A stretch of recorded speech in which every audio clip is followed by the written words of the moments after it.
In the sun-scorched town of Red Hollow, Kansas, where the prairie stretched endless and the wind carried whispers of old ghosts, lived a young woman named Ellie Harper.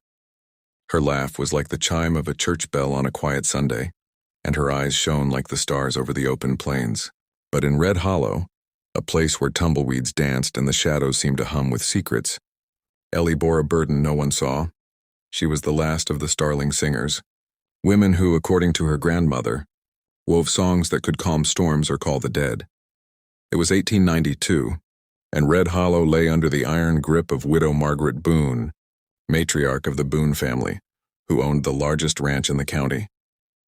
Margaret's eyes were cold as a winter creek, and folks swore her heart had been claimed by the dust devil, a spirit said to haunt the plains, stealing souls who strayed too far from grace. Rumor had it her husband Amos died after drinking tainted whiskey, but no one dared question Margaret. Her eldest son, Caleb, had inherited her ruthlessness but not her cunning, and now he lay dying, wasting away from a fever no doctor could name. Ellie had come to the Boone Ranch 3 years earlier, brought by Caleb as his fiancé. She hailed from a small town in the Ozarks, where women still sang to the stars and wove quilts that seemed to glow with moonlight. Caleb had met her at a county fair, selling her quilts, her hands moving like they were dancing with the wind. He fell for her soft voice and the way her songs could hush a crowd. But Margaret never accepted Ellie. "She's a witch," she'd hiss, charming my boy with her starlit eyes. The town, cowed by Margaret's wealth, echoed her words.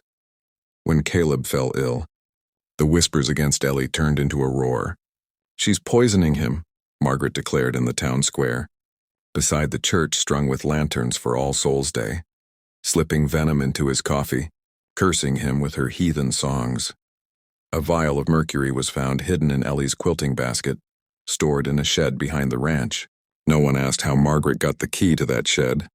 The trial was a sham held in the saloon with Preacher Amos nodding approval as the townsfolk demanded justice.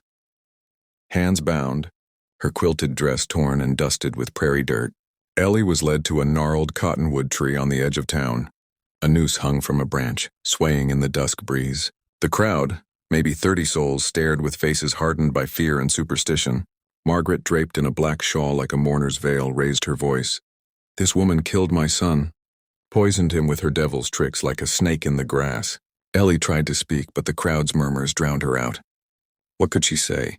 She'd nursed Caleb through his sickness, spooning broth into his cracked lips, singing soft hymns to ease his pain. She'd loved him, despite Margaret's cold glares and the town's gossip. But truth meant little when fear ruled. "Any last words, witch?" Margaret spat, her voice sharp as a barbed fence. Ellie lifted her eyes, meeting the gaze of the woman who'd despised her from the start. "I didn't kill Caleb," she said, her voice steady despite her trembling hands. "I loved him more than you'll ever know." "Lies," Margaret roared, nodding to her younger son Jonah, who gripped the rope with shaking hands. "Do it!" The crowd fell silent. Even the wind seemed to pause. Jonah, always kinder than his mother, hesitated, his eyes locked on Ellie's. But family loyalty ran deeper than mercy in the Boone clan. Then, a low cry cut through the dusk, a starling's call, sharp and wild, followed by the thunder of hooves. A lone rider galloped into view, kicking up dust that glowed red in the setting sun.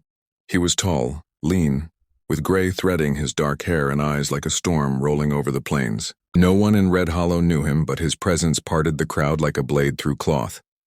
"What's the rush, folks?" he said, dismounting with a calm that belied the tension. His voice carried the weight of a man used to being heard. "Looks like you're fixing to hang someone without a proper trial." "None of your business, stranger," Margaret snapped. "This woman murdered my son and we're serving justice." The man, introducing himself as Marshal Elias Kane from Wichita, studied Ellie's face. He pulled a silver badge from his vest, letting it catch the fading light. "I'm a lawman and lynching ain't justice." "What evidence you got?" "Evidence?" Margaret laughed, but it was brittle. She was with him when he died. Found mercury in her quilting basket. "What more do you need?" "A real trial," Kane said, his gaze steady on Ellie. "A jury not tied to the family. Maybe a doc to check the body.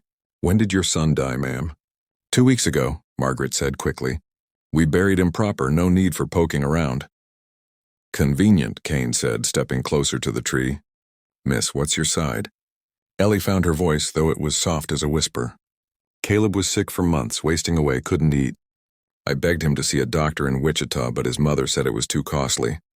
I nursed him, sang to him, loved him. I'd never hurt him, Marshall. The crowd shifted, uneasy. Jonah's grip on the rope loosened. Kane tilted his head. Mercury poisoning's a nasty way to kill. Takes weeks, causes agony. Where'd you find that vial, Mrs. Boone? In her basket, you say? How'd you get into that shed? Margaret's face paled.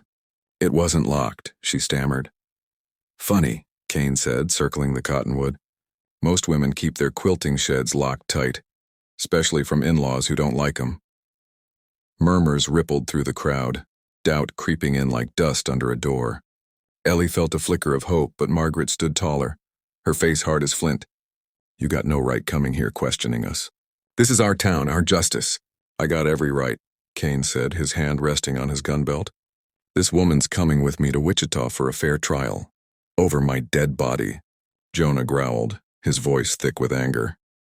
That can be arranged, Kane said coolly, his eyes sharp as a hawk's. A new voice broke the tension. Marshall Kane. It was Old Man Tucker, the town's herbalist, a wiry figure with skin like cracked leather. He held a crumpled letter. 6 months back, I took Caleb to a doc in Wichita. He was weak, fevered. Doc said it looked like mercury poisoning, likely from some old remedy. I told Margaret to stop her tonics, but she swore they were her family's cure, passed down generations. Silence fell like a heavy quilt. Ellie's world tilted. She remembered Margaret bringing Caleb her strengthening tonic every night, refusing doctors, claiming she knew best. Ellie had thought it was pride, not malice. Ma, Jonah's voice cracked, tell me it ain't true. Margaret looked at the crowd, her son, the noose she'd demanded. Her mask slipped, revealing a woman broken by guilt. I wanted to save him, she whispered. The tonic. My ma used it, her ma before her. I thought it'd make him strong. I didn't know. I didn't know it was poison. The confession hit the town like a gust of prairie wind. Some folks stepped back, others hung their heads. Tucker shook his head, and Kane cut Ellie's rope with a quick flick of his knife. You're free, he said softly. No rope'll touch you again. Margaret collapsed, sobbing, as Jonah stared, torn between grief and betrayal. The crowd dispersed, some ashamed, others angry at losing their spectacle. Ellie felt the weight of freedom and sorrow for Caleb, for the love destroyed by a mother's ignorance. As Kane helped her down, Ellie looked to the sky.